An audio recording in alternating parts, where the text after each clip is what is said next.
Welcome to Question Time, the place where people can put questions directly to those in power and those who want to be in power. Tonight we're in Skipton, the market town in North Yorkshire. It's been a safe Conservative seat for some time now, and people here voted narrowly to leave the EU in 2016. Now, our audience here has chosen this week, as every week, to reflect the recent voting record and range of opinion across the country as a whole. And tonight we're talking about why are millions of working-age people not working? Should railway workers go on strike before Christmas? What about the NHS? Should wealthier people start to pay for their treatment? And is Matt Hancock actually starting to redeem himself in the jungle? Welcome to Question Time.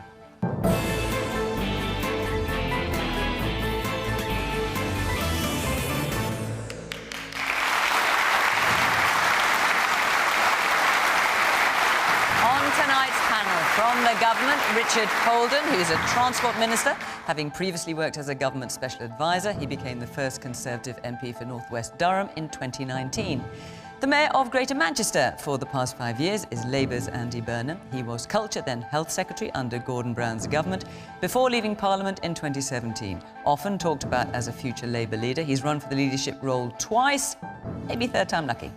Charlotte Ivers is the political correspondent for Times Radio. She also contributes to The New Statesman and writes about other things for the Sunday Times, such as why millennials like her have never been cool and the genius of Taylor Swift. Ben Habib moved from Pakistan to the UK as a teenager. He worked in finance and then founded his own property company. In 2019, he was elected to the European Parliament for the Brexit Party until the UK left the EU. Strong critic of the current government, especially over the Brexit agreement, he's considering a return to party politics. And Darren McGarvey's 2 books, the first of which won him the Orwell Prize, focus on poverty, social inequality and political power. He's also a rapper and hip-hop recording artist, and his recent documentary series Class Wars won an RTS Scotland Award. Welcome.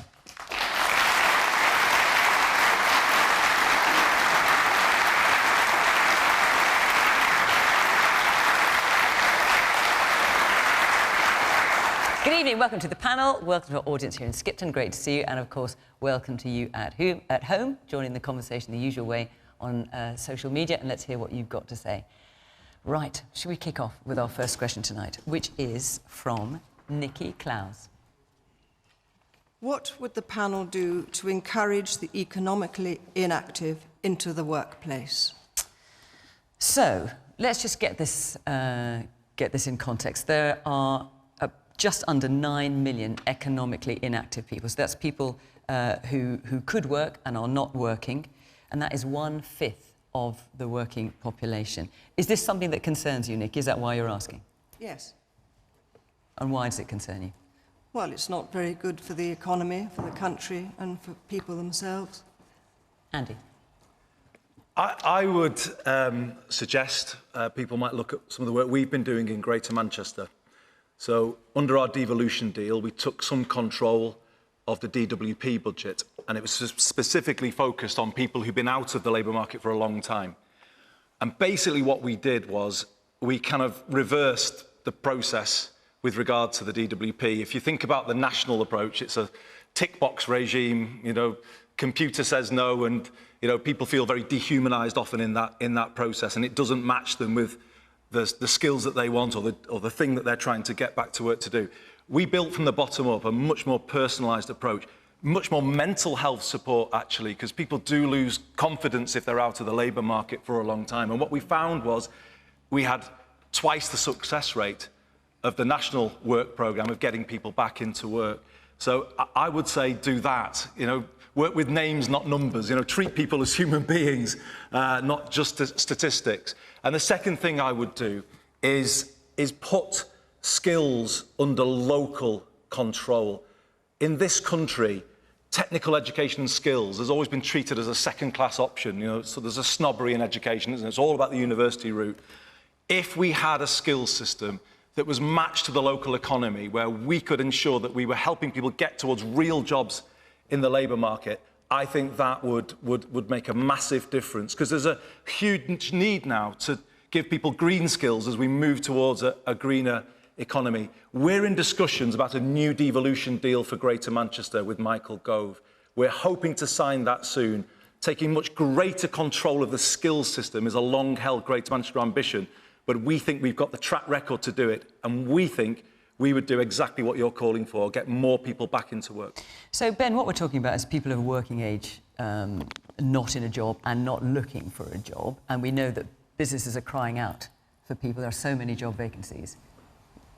What's the answer? Well, I mean, I think it's got to pay to work. It's got to be remunerative to work. And one of the problems we've got as a country, and I'm just going to throw some numbers out there because it's important to understand this, is that on universal credit, the maximum amount you can claim, which, as it happens to be, is as a single mother with children living in London, is £23,000 a year. The average national wage after tax, believe it or not, is £23,000 a year.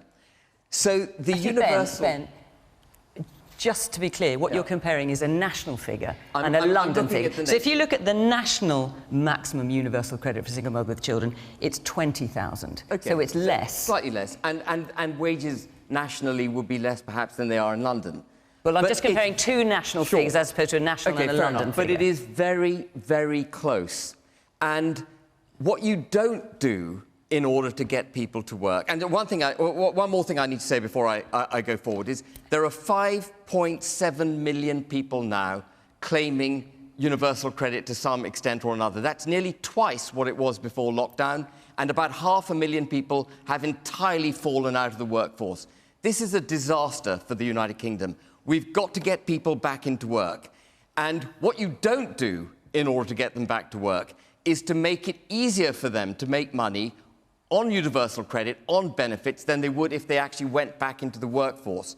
And I'm afraid the recent budget is an utter disaster in that respect, because the Chancellor has frozen thresholds again. We all know we've got high inflation. We all know that people are going to be dragged into higher tax brackets. And as a result of that, it's going to pay not to work. And if it doesn't pay to work, we create a dependency culture. And that's where we're heading. And with that dependency culture, by the way, ladies and gentlemen, we will end up with even bigger national debt. And we now have a national debt bigger than it's ever been since World War II. So I think the Chancellor, whatever the Chancellor's doing, is not the right thing. And it's critical that we reverse direction. OK.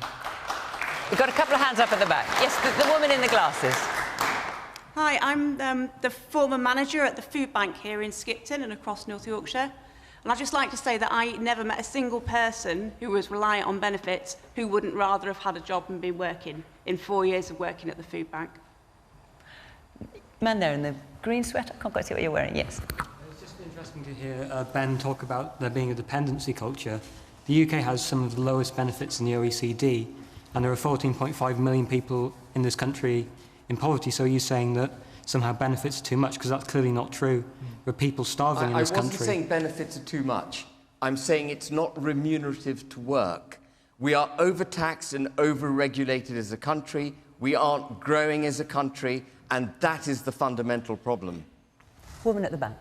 I think the panel isn't considering the effects of long COVID and also very specifically the demographic of 50 to 64-year-olds who have felt quite disenchanted, actually, with the work-life balance pre-COVID. So we need to take all aspects of people who are not working into consideration, as opposed to just a skills basis. Well, Darren, let's talk about that, because of this just short of 9 million, 2.5 million are not seeking work because they're long-term sick. Yes, and then when you start to break up long-term sick into the different constituent parts, you're going to find a lot of complicated issues. Obviously, there's long-term unemployment, which means that people just become generally more apprehensive about stepping back into the world of work. And this is exacerbated by a labour market which is inherently precarious as a necessity. You know, labour market flexibility for the employer is an economic imperative in this country, which is about creating insecurity within the workforce or the potential workforce. So that's difficult, because that's a real structural problem. You're asking people to go back into a world of work, do a job that might not be much fun for pay that they can't live on. So that's a difficult sell. But also, just to go to the point about the Department of Work and Pensions and some of the, what I would say is quite radioactive discourse around unemployment, the culture that we have in this country since the welfare reforms of the coalition government is absolutely atrocious in terms of it's the most emotionally unsophisticated, unintelligent approach to how you get a person who has a level of fear and insecurity in their life to take that leap of faith. I think that a real positive approach to welfare reform would be recognising that a lot of these people who are long-term unemployed, they're not fraudsters, they have some issues going on in their lives, perhaps related to growing up in precarious, impoverished circumstances, and we might want to look at integrating some aspect of mental health treatment into the welfare state, where instead of sanctioning someone and causing them to have to go to a food bank or becoming destitute, you insist that they seek help for the problem that's preventing them from moving forward in their life. So what's the plan, Richard? Well, it's a really good question, actually, because it's something that the entire nation is grappling with at the moment. There's a big review of it just been kicked off by the Work and Pensions Secretary, but I totally understand the view of the lady who asked the question. You know, what are we going to do about this? I mean, work has to be as worthwhile as possible. So what are you going to do about it?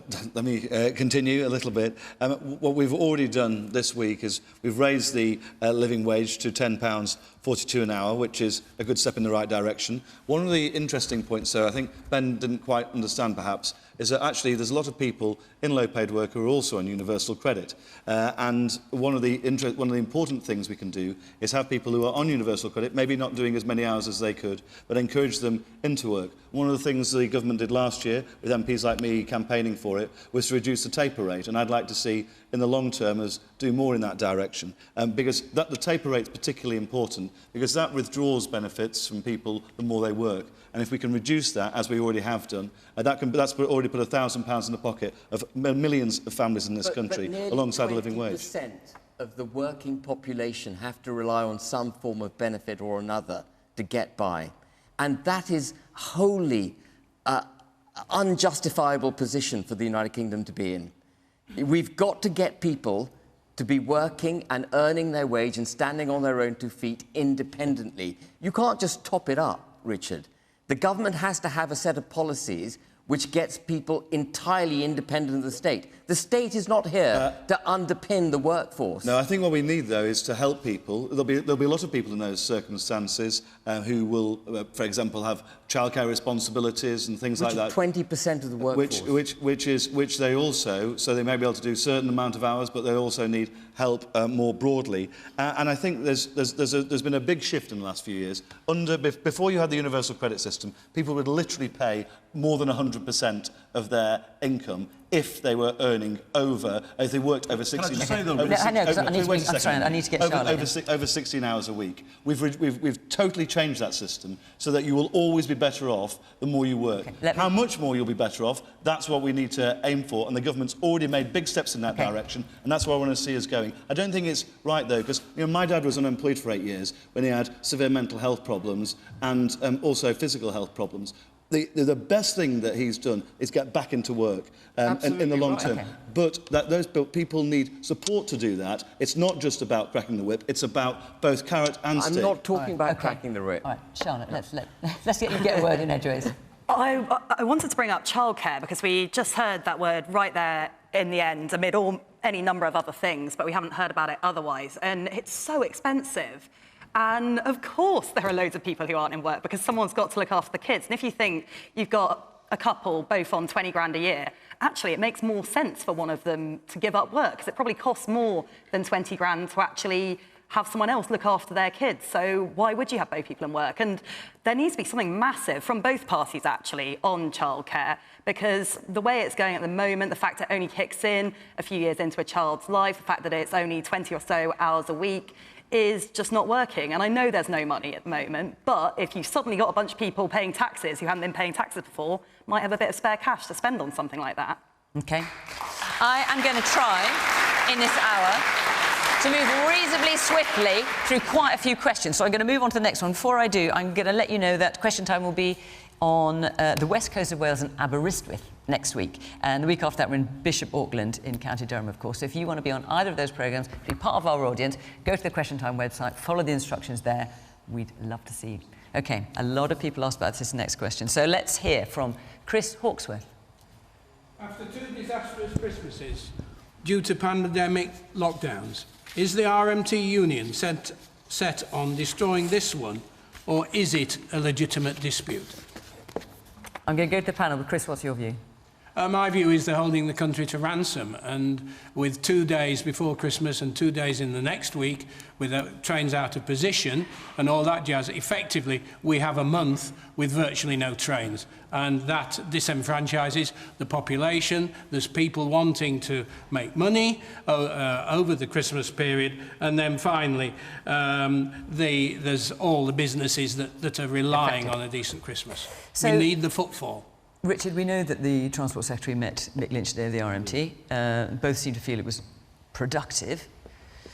Are you going to be able to sort this out before Christmas? The Transport Secretary is there and he's said it already, to help try and facilitate the dialogue re-emerging between the train operating companies and the unions, and they have to get together and come to an agreement, because the truth is this is about a rail service, and the important part of that is service, and we've not seen that at all from the truth is probably to a degree from the operating companies and a degree from the unions, and we have to get them to get back together and get into a sensible place. The strikes at the moment, I just don't think you can justify this level of disruption at the moment. I don't think it's necessary. It's hammering businesses. So how are you going to break the logjam? And actually, we've not just got the RMT, of course, in Scotland, teachers have been on strike, lots of parents having to look after their kids during the day. We've got nurses, got postal workers in up to Christmas. Is there any number of strikes coming up? No, I think particularly in terms of the RMT, who've been particularly aggressive in their moves to strike action. My first job was in a small hospitality business, and this time of year, is absolutely vital for pubs, small restaurants, to try and make their money, which then sees them through the first part of the next year. I really think that if the RMT should just take a step back, sit down with the employers and try and find a solution. Obviously, there's got to have to be modernisation in the rail network, and obviously they should get a fair deal. But there has to be a way for them to come together, and I don't think that strikes at the moment are the way forwards. I think they just put the entire country on a precipice, and especially small businesses, after the gentleman said, have had 2 really tough years of coming out of COVID. Andy? Well, I think it is legitimate. So let me just give you a few figures, so we're dealing with the facts. If you look at the year from September 21 to September 22, average pay increase in the public sector was 2%. In the private sector, 7%, which is better, but still not at inflation, because inflation was at 11%. So that is the position of people going into this period that we're in, with the cost of living as it is. And what I find hard to understand is why ministers haven't been sitting down with the key unions representing workers across the piece through the months and negotiating. We've heard today from Mick Lynch that the previous Transport Secretary just wouldn't speak to him. When I was in the government, we sat down and we resolved things. We didn't have a nurses' strike because we negotiated and because we resolved things. And if in these circumstances, with the cost of living as it is and where pay has been, and when you have a government that won't negotiate with the unions, because they haven't been negotiating with them, I don't think it's fair to blame people in those circumstances. The government has to bear a significant amount, if not all of the responsibility. Richard said that the RMT had been aggressive. They called off strikes a couple of weeks ago because there'd been some, there'd been some progress. But when there's no progress, and when the train operator says, well, we can't do it, only the government can sort out the deal, no wonder they've got to try and move things on.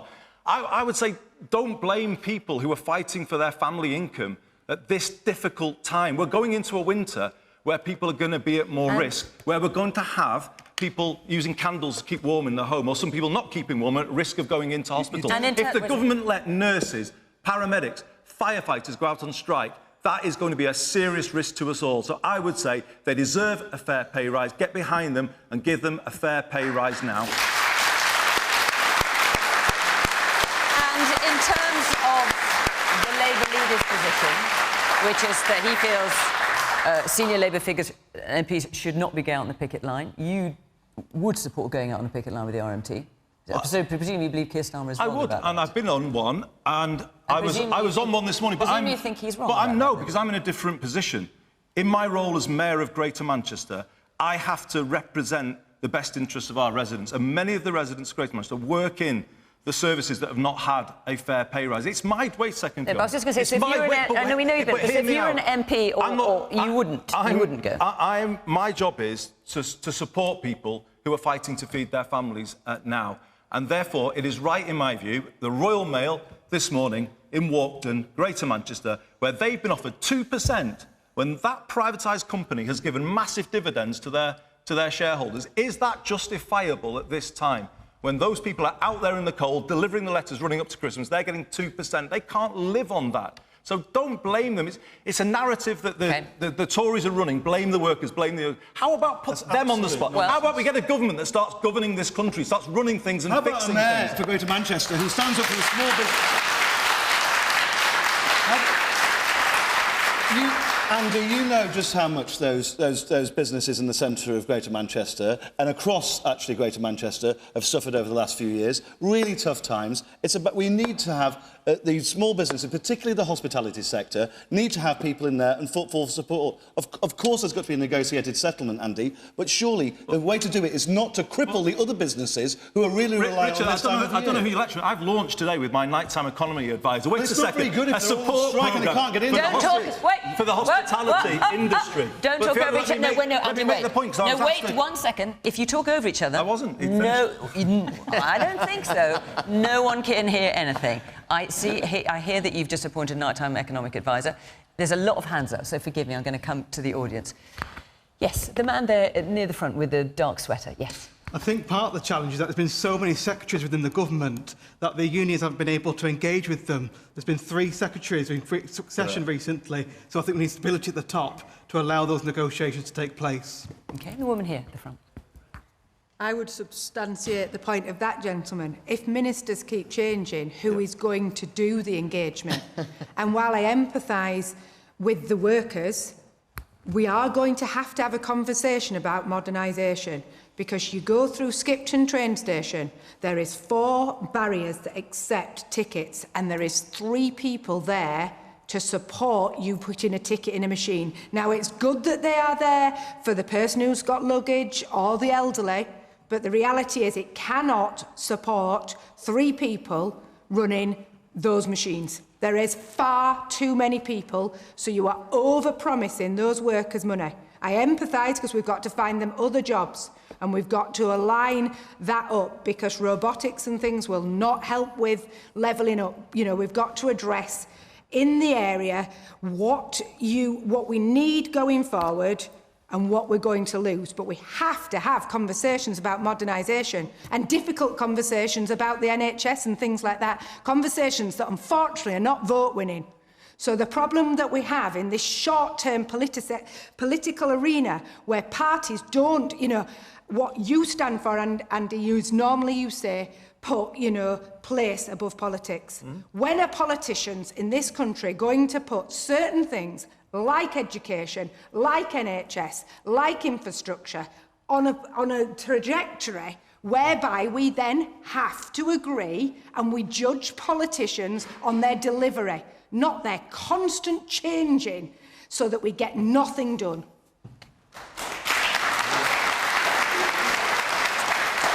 Man there with a light top. Yes, you, sir. Hi. I think the language we're using is really, really dangerous, to say holding the country to ransom. I'm a secondary school science teacher, and I recently voted in the ballot for industrial action, and it's not a choice that is ever taken lightly by anybody. I love my job, but similar with nurses, similar with other workforces, we just want a pay increase that's in line with inflation. Charlotte. I think I would probably agree with you on what you just said there. It's really interesting, actually. One of my best friends from university, he's voted Tory all his life. He's like the most Tory person you've ever seen. He was on strike over the summer. He's a barrister, and he was striking because the lowest paid barristers basically spend more on train tickets getting to the court than they actually make in a day. And that was a successful strike. The barristers wanted a 25% pay increase to make up for pay not going up in previous years and also hit inflation. They didn't get it. They got an offer of 15% from the then Justice Secretary. I think there have been 3 of those this year as well, so you've got the same problem that we were talking about there in transport. And they had another vote and they agreed to it. And that is, to me, a demonstration that these things can work. You don't get everything you want on either side, but you can have it resolved. And so I'm quite pro the strikes. I'm pro the threat of strikes because I've seen it work in practice. All of that being said, the fact that someone like that, here's the person that I think least would be likely to go on strike. And when you've got people like that striking, there is something very, very odd going on in the economy. And I think that should be a red flashing warning sign to Conservative politicians if you've got people like that who are saying, right, I've had enough. Ben. Well, I think Andy said it all. If anything, Andy was too kind on the government. And it's not just about RMT, as Charlotte has mentioned. This is about the legal profession, it's about the teaching profession, it's about the NHS, whom we all clapped during lockdowns. It's about the public sector across the board. And it's not just about 1 year's worth of under-average wage increases. In real terms, the public sector has been underpaid. In real terms, their wages have shrunk 30% over the last 12 years of Tory government. And the problem here, ladies and gentlemen, is that the Tories have been unable to grow our economy. If they could grow the economy, if they could get UK PLC moving forward, if they could deregulate, reduce taxes, we would all be moving forward to higher wages comfortably. But they haven't done it. They haven't done it, didn't they? They tried to reduce taxes and deregulate, and the markets crashed. And actually, I'm going to defend Liz Truss. It is absolutely right. Brave. It is brave. It is brave. And also, Ben, what do you make of the response you got to that? Well, fair enough. I mean, Liz Truss was utterly defenestrated by the Treasury and by the Bank of England. Now, I want to put another. No, it did not. The Bank of England printed £500 billion worth of cash when Rishi Sunak wanted to lock down the economy. It printed £500 billion of cash without blinking. Rishi Sunak did not want to lock down the economy. Rishi Sunak, your government, locked the economy down, and the Bank of England printed £500 billion. I think we're getting slightly far away from strikes. Are they justified? I tentatively would suggest. And Liz Truss was trashed because there was a problem with pension funds because they'd over-leveraged, and the Bank of England wasn't prepared to buy more than £20 billion worth of gilts.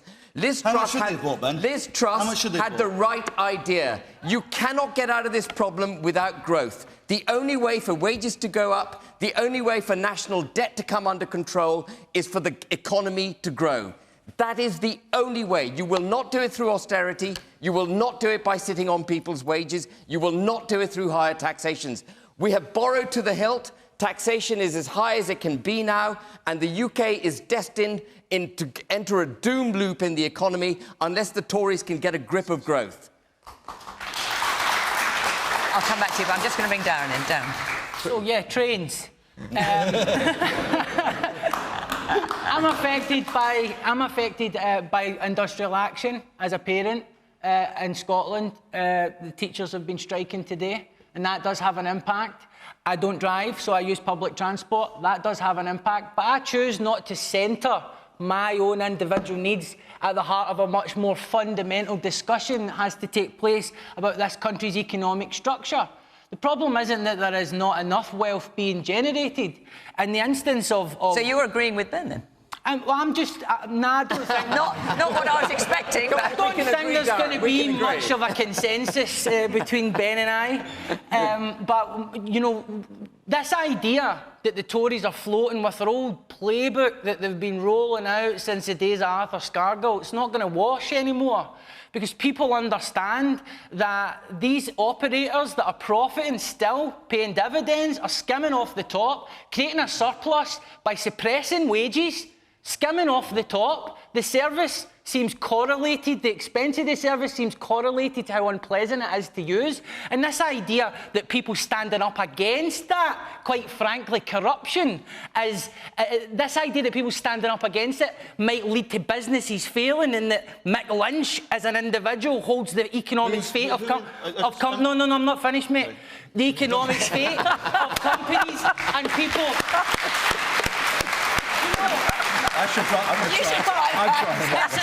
It's a nonsense, this idea that Mick Lynch is going to make businesses fail and not the dysfunctional economy that the Tories have created. So just a second. I will be very brief. Look, so the RMT are on strike in London for the Tube, which is wholly publicly owned. Who is this magic man at the end of the machine who's making all this money and screwing the workers? Well, I'm talking in terms of the rail operators. Well, the TfL is a rail operator as well. The issue here is obvious. The truth is that actually that we need to have a proper modernisation plan for a lot of these industries. And whether, as I've just given you the example of a publicly owned one or one which is privately operated, but essentially public service, we need a proper modernisation plan. And that's the truth behind Richard, this. Can I just make the point, though? Don't we also need, though, public services, essential services, to be run properly? The government's been hiding behind strikes when actually the performance of the railways has fallen off a cliff. Absolutely. If you tried to go from Skipton to Manchester this morning, you'd have got to Leeds and you'd have found every single Transpennine service to Manchester was cancelled. And the government tries to say it's all unions. It's not. The railways are collapsing under... Avanti West Coast is a collapsing service on their watch. A&E, people can't get seen in A&E. This is a Tory tactic to blame the workers for their own mismanagement of essential services, and people really shouldn't fall for it. The railways are a disgrace right now. They've done nothing to fix it. If this was happening to the railways in the southeast of England, you can be sure they'd be having summits and they'd be getting the rail operators in. They treat us as second-class citizens when it comes to transport. Andy, if you want to get people, you don't need to hire a new nighttime economy advisor. You just need to get people able to travel into the centre of Greater Manchester. And if you want to do that, have a word with your mates. Have a word with your mates in the unions, right, and get it sorted out. All right. OK. How about you do it? You're a transport minister. OK. They don't fund me, Andy. You know. All right. We could talk about this all night, but I am here to do your bidding and respond to the questions that you submitted when you arrived. So that's what I'm going to do.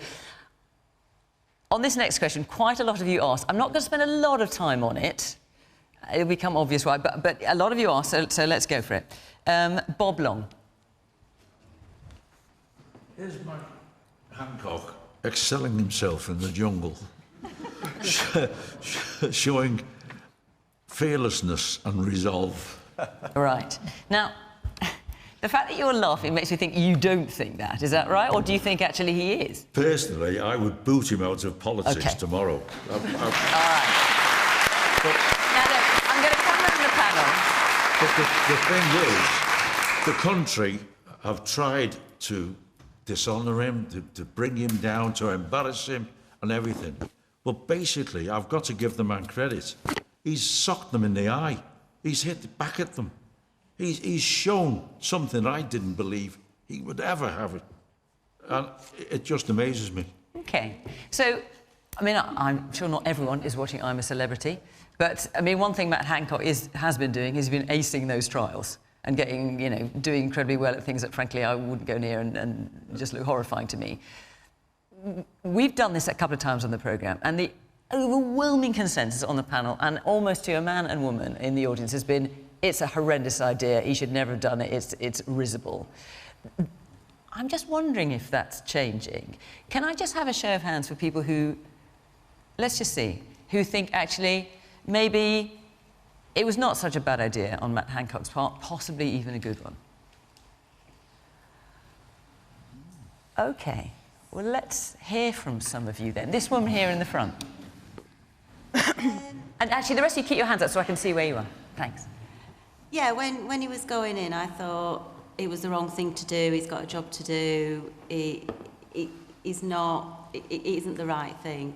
But I think his personality's come across. I think he's answered questions. I think he's been sort of put under a lot of interrogation by the people that were in there and asked some difficult things. And he seems to have come across quite open and honest. But then I don't know whether he's being honest or not, because he's pretty good at coming out with the answers. OK. The man at the back there with the black sort of gilet on, yeah. Yeah, hi. Matt Hancock, would he have got the same publicity or bad publicity if it had been, say, Strictly Come Dancing or, you know, Bake Off, whatever it been? I mean, you could say that if he did Strictly... I'm just putting it aside. If he did Strictly or Bake Off, he could perhaps talk to his constituents more easily than if he's in the jungle in Australia. It's because he's in the jungle, he's getting persecuted in such a way. Right. And you think that's wrong? OK. Definitely. Man there at the back, in the grey jacket. I just think that people are too quick to forgive Matt Hancock at the moment. Yes, it's light entertainment at the moment, but all those deaths that he had a hand in, people's grandmothers, grandfathers, aunties, uncles that were forced back into care homes, all these deaths that we couldn't go to, and he's willing to go into the jungle and people are willing to forget that. I think it's wrong that people are so quick to change their minds on him. OK.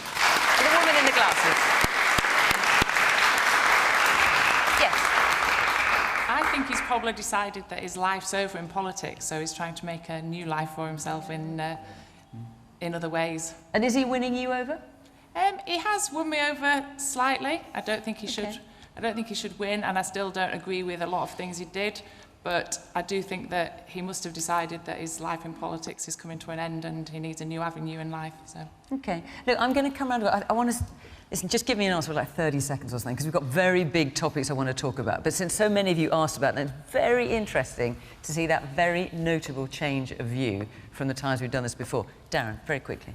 You guys obviously have an appropriate level of empathy, and that's why this public relations campaign around Matt Hancock is working so effectively. He has a book to tell, no doubt. And in that book, I'm sure he'll detail not just all the terrible things that he went along with, all the lies he told, but also the fact that he was unfaithful to his wife and then has since somehow tried to cash in on that shame that he was absolutely supposed to experience for it. Charlotte?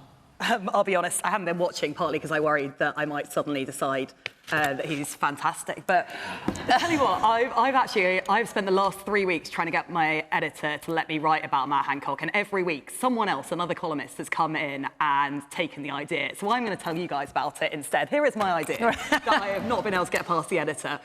This is so weird and medieval. You've got Matt Hancock in there, you've got that other guy, Sean what's-his-face, who cheated on his girlfriend. I think so. Yeah, that's it. And they're both there asking for our forgiveness through basically ritual humiliation. It's like when people used to get put in the stocks and have tomatoes thrown at each other. And I was thinking of doing some very kind of pretentious thing about how the breakdown of organised religion means that this is our moral system now. But what I think it might just be is everyone's had the same idea. It's a pretty basic PR idea. You know, it's just it about appears like it could be working. It could be working. It could be working because, maybe this is how we enforce our lives now. I don't know. Ben? Well, Are you a big fan of I'm a Celebrity, watching that every night at home? I haven't watched a single episode. You surprise me. And I think there are no circumstances under which Matt Hancock can be forgiven for his role as Health Secretary. But what do you think about the change of view we're getting here?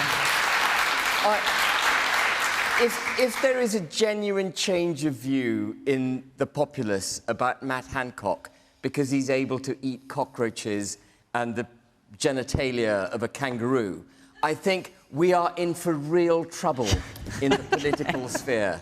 Matt Hancock presided over an utter disaster as Health Secretary, and there are no circumstances. I'm sorry to be serious after being, following Darren and Charlotte so eloquently, but to bring it back to serious note, there are no circumstances on which Matt Hancock can be forgiven. Richard? Would you echo that? I think during his time in government, Matt faced some almost impossible decisions at a very difficult time. However, I do think Do you think he took all the right ones? We will have to. There's a big inquiry looking into all of that. So I think there's some things which were definitely the right thing to do. Some things which definitely, in retrospect, you wouldn't have done if you had your time again. But it's easy to look at those things in retrospect.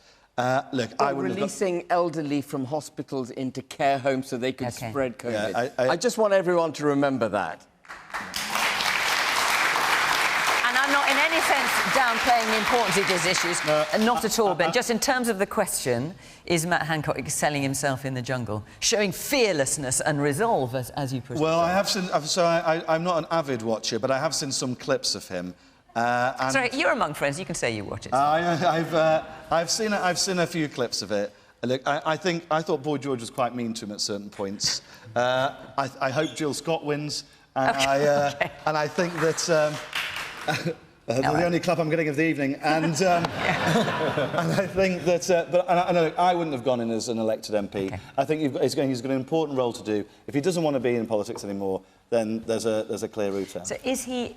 And this is not my view, I'm simply asking the question, is he in any sense redeeming himself, then? I don't know. He's showing he's got talent and he's clearly better at showbiz than he is at politics. Better at bush tucker trials than clinical trials, for sure, I think. He's not, in my view, a bad person, but it is a bad judgment, because politicians should be about we, what's good for us, but this is all about me, isn't it? Me and my sort of situation, and a cost of living crisis for his constituents. And the thing I would just say, echoing the gentleman at the back, look at the Guardian front page today. A journalist, David Conn, has written a pretty authoritative account of PPE. and certain politicians and the Lords allegedly benefiting to the tune of £29 million. You could run rural bus services around Skipton for a year for £29 million, and he presided over a situation where that level of funding was going... I mean, these are things that he should be here answering for, not in the jungle trying to curry favour with the other celebrities and the British See, public. when you want to make amends for something, you go to the people that you've hurt and you ask them, what would you like me to do to make this better? You don't just assume that they want to all see you on television running around. OK. Right, let's move on. I think that's quite enough on that. Let's move on to a question from Andrea Spenceley. Will there be a time in the future when the more wealthy will be asked to pay for NHS treatment? Now, Andrea, I am assuming you're asking this because there was a leak of a draft report from NHS bosses in Scotland came out this week where they were discussing a number of things, including the possibility of a two-tier health service where wealthy patients would pay for treatment. I say, they're not saying that's what they were going to do, but they were discussing a number of options that they were considering. Darren? Any discussion, I think, about bringing that sort of approach into the NHS is a red flag and should be regarded as such. However, what I will say is when public services are run into the ground through an economic model which just seems to necessitate a kind of steady managed decline of everything that we come to expect in a sort of functional society, then eventually these conversations will happen. I mean, when you've got a prediction that health spending could rise up by 2024, so very soon, up to 44% of public spending. Yeah, I mean, is that tenable? Is it surprising that questions like this are being asked? No, of course not, and that's what I say. But I mean, part of that is, in my view, my assessment of the health issues is partly to do with the health inequality at the heart of even the public healthcare system, where you have a kind of inverse relationship between the needs in certain areas and what is actually provided. So more affluent people who have less complex and less numerous and less frequent health problems will get maybe on average a minute more with their doctor.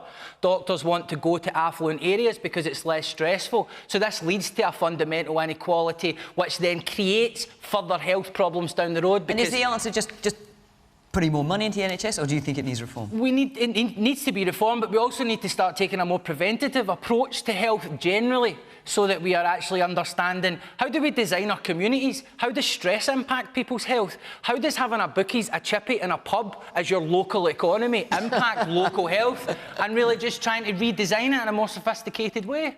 Ben? Will there be a time in the future when the more wealthy will be asked to pay for NHS Well, treatment? I've always been supportive of a means-tested access to the NHS. I think the wealthy should be asked to pay more. If you can afford to pay for it, you should pay for it. Well, I mean, you could argue they do through their taxes. They pay, I mean, they do. Of course they do. But if they avail themselves... I mean, we're talking about the actual point of service, aren't we? We're talking about free at the point of delivery. And, you know, when that concept was developed, the population of the United Kingdom was less than half of what it is now. People didn't live as long. The burden on the taxpayer was much lower. And I think for us to, you know, to assume that that can go on indefinitely with the state picking up the tab all the time, I think is just unrealistic. It's going to break the bank. And so we have to have a really honest, difficult discussion about the NHS, and it does need reform. OK. The man in the grey sweater. Yes. Do I need to remind us all about the National Programme for IT and all the billions that were pumped and never reached any of the services? They ended up in consultancies, in systems that never saw the light of day. So is that how we're helping our nurses, by giving the money that actually never translate into a service? OK. And the man in the dark blue sweater over there. Oh, sorry, jacket, yes. Hiya.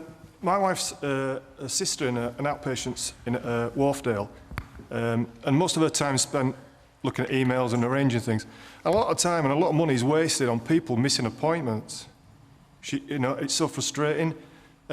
Some people just like to use the NHS, but then it's a bit of both ways as well, isn't it? You know, try and keep your appointments, and then it's just a knock-on effect. It just goes on and on with. You know, so it's not just one way, and it's not just the rich that are abusing the fact. OK. The man in the glasses and the white shirt.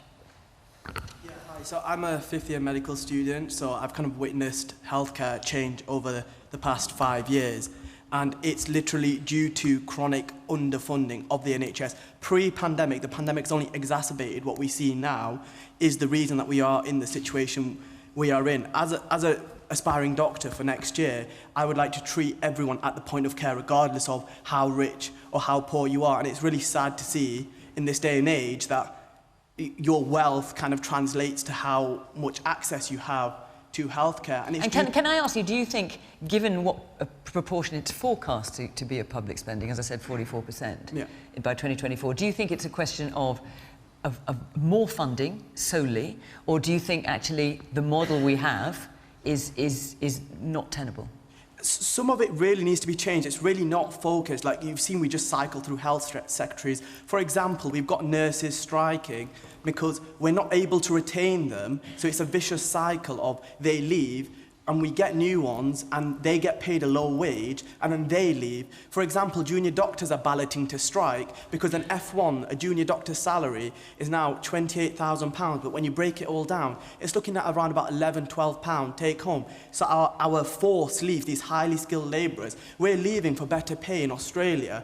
And then you've got that model, which it's just a vicious loop. And then you are going to get these cycles where we're going to have to, do a means-tested NHS because we don't have the workforce in place. Okay. The woman here at the front. I've had to wait 6 weeks to get a doctor's appointment and things. You've had to wait 6 weeks? 6 weeks for a telephone appointment as well, so I've only just been able to get that. I've now got to wait a further 4 weeks to actually be seen in person. The quality of the service is going down, yet the costs are going up. It's ridiculous. You can't get seen. If it was something serious like cancer or something, God forbid, that would have a knock-on effect to the actual service and end up putting the costs up for the NHS in the long run. Surely it should be trying to focus on cutting down the waiting time and things to actually cut down the cost during the long run and stop the actual amount of money that's being wasted by missed appointments and things because you're having to wait so long to actually be seen.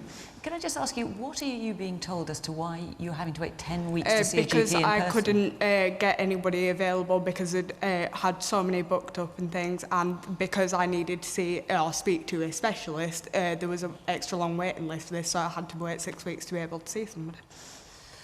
Andy? Well, that's terrible, and that shouldn't be happening.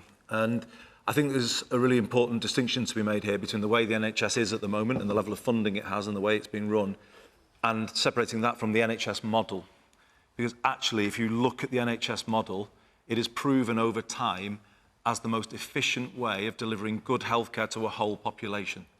And you measure that by the amount of GDP we spend as a country on healthcare. It's much lower than the rest of Europe, or it traditionally has been, and it's significantly lower than the US, because market-based systems create bureaucracy, more bureaucracy, and more duplication, but also market-based systems. When you look at our survival rates and the outcomes for the NHS, so British cancer patients, for example, have worse survival rates after 5 years compared to the European average in 9 out of 10 cancers. Well, and they obviously have a different systems, many of which are insurance. You can look at it on different indicators, but the Commonwealth Fund is an international organisation that rates healthcare, and when I'm going back to the time when we were in government, it was rated #1 in the world on pretty much everything. Public satisfaction was high. Now, I think some of the that was, and I don't mean this rude, that was a bit of a while ago. I mean, it was a while ago. Changed, I mean, and the things that we didn't get right as a government, absolutely, and no government gets everything right.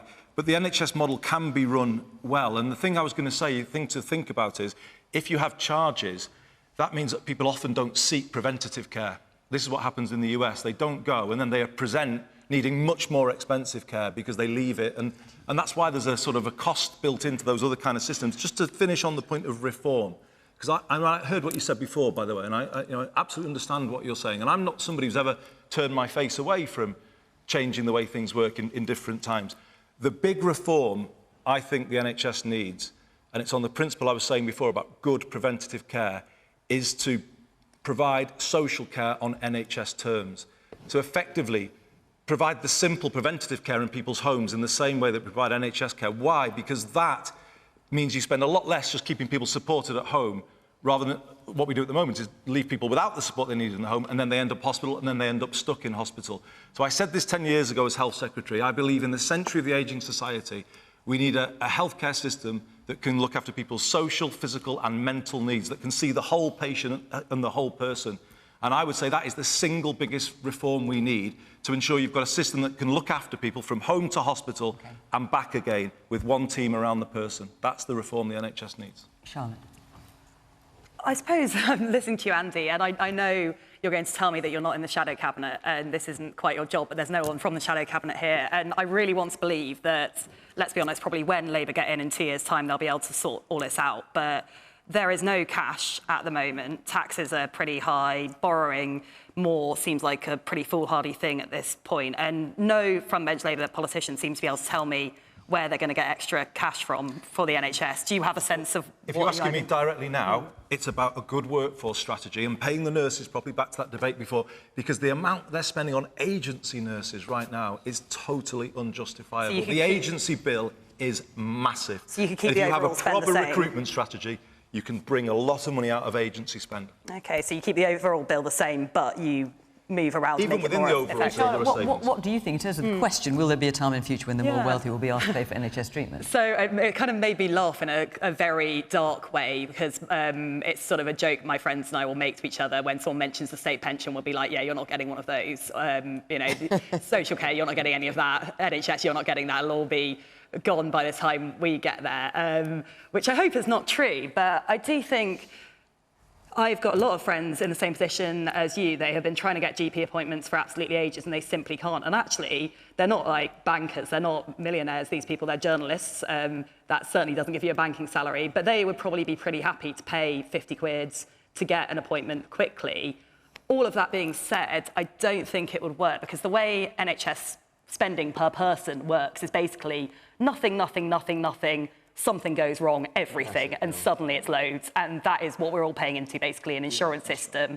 And so what would happen is you've got all these people probably happy to pay 50 quid, but none of them are going to be able to suddenly cough up 80 grand because something's gone really badly wrong. And so I think that system probably wouldn't work because of the way it would hit people's lives. The woman in the pink sweater. The lady over there was saying about the problem getting, and you were saying about the problem getting GP appointments. Now, the government in 2020 promised that we would have 6,000 more GPs by 2024. It's nearly 2023. There are less GPs today than there were in 2016. Less GPs, more patients, and more complex needs for patients, because the patients aren't being seen in hospital, aren't being treated in hospital. The government has also capped at 7,500 the medical school places, which is actually a decrease on the year before. Now, if we don't increase the medical places drastically, very quickly, it takes 10 years to train, have a fully qualified GP, 10 years. If you don't do that like now, well, like a couple of years ago, we're going to be in such trouble, probably, and this young lady's weight will be nothing compared to that. And quite honestly, the GPs are absolutely sick of being the sort of scapegoat, the whipping boy for government problems, and it just sort of diverts. OK, well, let's put that to the representative we have from the government here. So I'm going to ask you to answer the main question, but what about the lady's first point, which is what happened to all the GPs you promised? Well, Where are they? Can I just answer the first question first, and then I'll come on to GPs and everything else. First of all, I don't think there's... Basically, we all pay for the NHS, and we all pay, essentially, in proportion to our ability to pay. We all pay through income tax, national insurance and other taxes for it. And I think it would be a disaster if the Scottish Government really are proposing to try and do something separate and remove people from a system. Because if you start to remove some people from a system, then who do you remove next? I mean, the Scottish Government... In fairness, the Scottish Government has said they are not considering doing that. Okay. Nicholas Sturgeon has been quite clear about it. This was NHS Boston Scotland discussing a number of things, of which this was one. I mean, you could argue the Prime Minister's already decided to to do this himself. I mean, he's registered with a private GP practice, isn't he? So he's already voting with his feet. No, he's paying his full taxes and not taking... I'm not suggesting he isn't, but what I'm saying is he's decided to opt out and go for private. But he's still paying into the system. There's no idea that he couldn't access those services if he wanted to. Yeah, it's not great, though, is it? I actually wanted to agree with Andy on something quite violently, in a weird way, around the social care. He's absolutely right.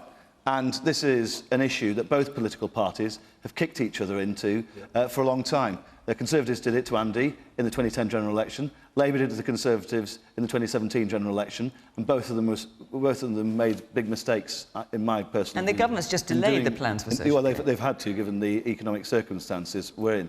But I think he's absolutely right. My mum's actually a ward clerk in a community hospital over in East Lancashire, not very far from here. And the discharges and getting people into social care is the biggest issue. Now, the government's put 500 million quid more into that. Apparently, there's 13,500 people who could be in residential care or at home in beds in hospitals at the moment. That stacks all the way back up to acute hospitals, which then stacks all the way through into your ambulances discharging into A&E. And we need to get that social care thing solved. We will only solve it if both political parties, and both political parties are committed to the NHS. NHS has been under Conservative and Labour governments over the years, but we'll only do it if we stop playing politics around social care. Well said. All right. And what about the lady's point there? Where are all the GPs you promised? Well, look, in terms of GPs, there are more doctors in the NHS. I don't know specifically. You may very well be right, but there are more doctors in the NHS. There are 29,000 more nurses in 2019. But the lady's absolutely right. Primary care is a major concern for everybody's constituents, and getting those appointments. If you are in urgent need, you should be able to get an appointment on a day. Obviously, for some things, people may want to book in advance if it's a routine scan. I mean, they should be able to, but we know they can't. On a day. The woman with the glasses and the scarf there. I've been a nurse for over 40 years. Oh, so let's hear from you. You're actually in the business. Well, like the gentleman along the road from me, Nye Bevan himself said the NHS will survive as long as people are prepared to fight for it. And we absolutely have to fight for our NHS. Once you start bringing in people being means tested, that's the thin end of the wedge, absolutely. And the threshold will go down, and we've lost the health service that we've had for the last 5 years.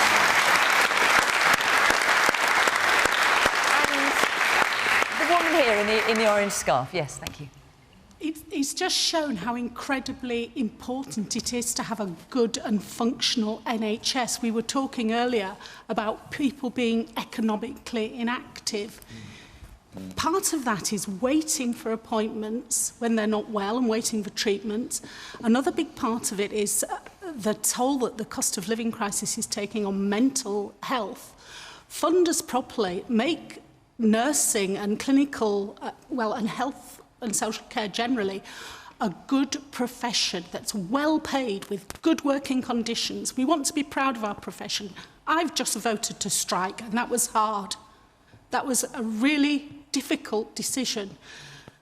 Language like holding the country to ransom and things. I don't want to strike, but we've been waiting for Jam tomorrow for decades now. And it hasn't come. There is a can I just say there is a fundamental thing here. We have a population that is ageing.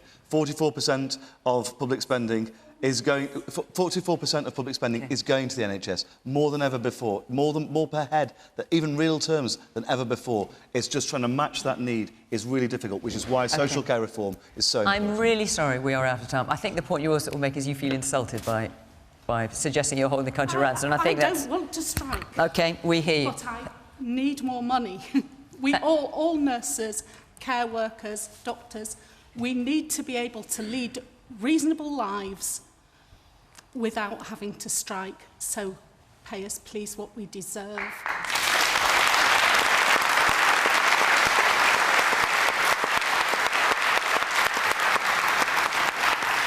And on that note, our time is up. Thank you very much to the panel. Thank you for our audience here in Skipton, making your points so powerfully. And, of course, thank you to you at home for watching. We'll be in Aberystwyth next week, don't forget, if you want to be part of our audience. But for now, from Question Time.